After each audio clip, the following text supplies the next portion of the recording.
My name is Jay Ingram, and I'm an attorney with Phillips Ingrum in Gallatin, Tennessee. My job requires a high school diploma, a undergraduate bachelor's degree, and a doctor of jurisprudence from a law school. For me, it took a little longer than normal because I had a little bit of fun in college, but typically, if you stay on track, 4 years of college and then 3 years of law school. After you get lucky enough to get into law school and graduate from law school, you have to take the bar exam. I tell people, if I pass the bar, you can pass the bar. There are different types of attorneys. There's some attorneys that are transactional, where they might be in their office all the time. Then there's trial lawyers that go to court all the time. I consider myself a trial lawyer. Most days of the week, I'm in a court or multiple courts in the mornings. There's 8 o'clock dockets, 9 o'clock dockets, 11 o'clock dockets, 1 o'clock dockets.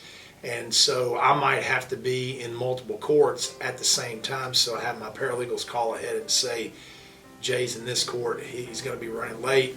But you have to make all those different docket calls, and you're either settling cases, trying cases, different things can happen. So I do criminal law, civil law, family law, probate, juvenile, a lot of different things. So most of my mornings are in court. It's pretty fast paced.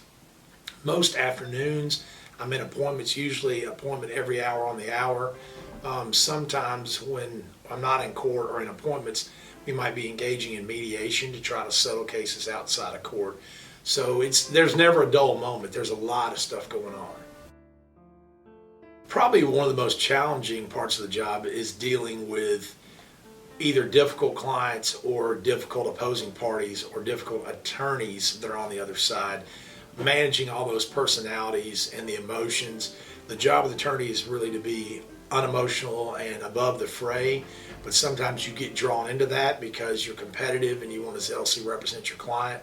So that can be challenging, dealing with some of those personalities, maybe dealing with people that wouldn't handle a case like you would, and trying to remember that, hey, this is business, it's not personal, and try to work through that. The most rewarding part is probably helping people through some of the most difficult times of their life, whether they've been charged with a crime or their spouse has said, hey, I want a divorce, or a custody battle, or they've lost a loved one and you're trying to probate an estate, or they've been in a car wreck and been injured. Whatever is going on to bring them into your office, it's usually a tough point in their life, and so it's rewarding to feel like you're helping somebody through that tough time.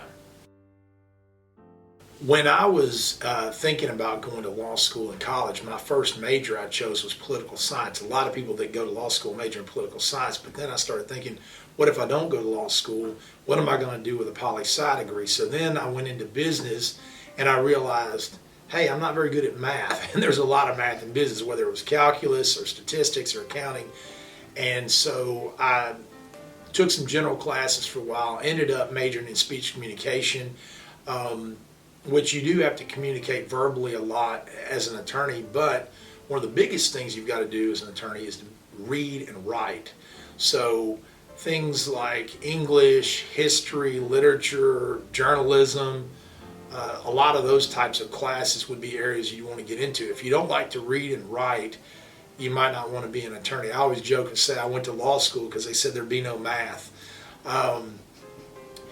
The reason I really got into law is because I'd worked for a company that was a corporation. I realized there's not a big incentive for them to give me a raise because every dollar they give me, they have to take out of their own pocket.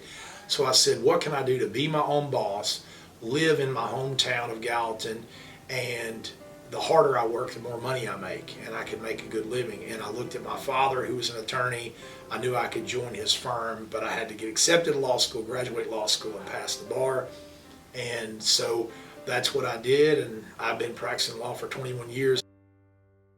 What I have learned as I've gotten older is diversity is really a strength, whether you're talking about Gallatin High School or you're talking about in the workplace. I am now managing partner for the Ingram side of Phillips Ingrum because my father is getting closer to retirement age. And I've hired 2 attorneys, and both are female. And one of the things that I told my father is I said, look, they're female, we're not. They're going to look at things from a different perspective, and it's going to add strength. And we have an African American paralegal, and so different viewpoints, different backgrounds, I think is definitely a strength.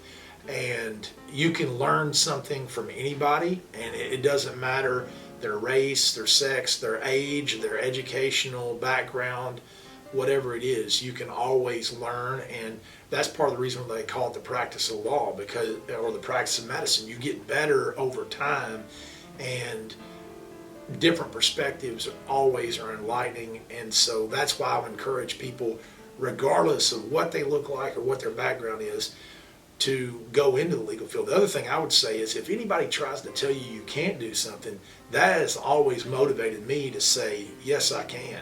Whether it's, oh, you can't get into law school, or you can't graduate from law school, you can't pass the bar, or if somebody, they told me I couldn't run a marathon, I've run 3 marathons. So don't let anybody tell you, no matter what you look like, what your background is, what you choose for a career. If it's your passion, go after it and chase it.